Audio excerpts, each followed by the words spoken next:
मी श्रद्धा टपाल. टिटवाळा न्यूज मध्ये आपलं हार्दिक स्वागत. चला पाहूयात आजच्या काही ठळक घडामोडी.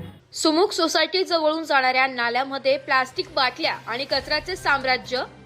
मांडा टिटवाळा पूर्वेतील सांडपाणी वाहून नेणाऱ्या सुमुख सोसायटी जवळील नाल्यामध्ये खूप मोठ्या प्रमाणात प्लास्टिकच्या बाटल्या व कचरा साचलेला असल्याने सदरील नाल्यातील सांडपाणी वाहून जात नसल्याने सदरील नाला हा तुंबलेला दिसून येतोय.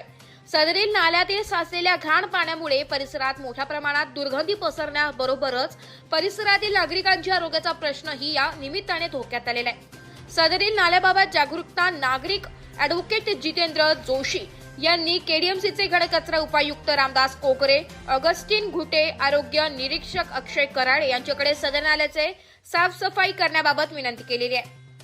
Bureau report, Titwala news, Titwala. तर या होत्या आजच्या काही ठळक घडामोडी. उद्या पुन्हा भेटू याच ठिकाणी. धन्यवाद.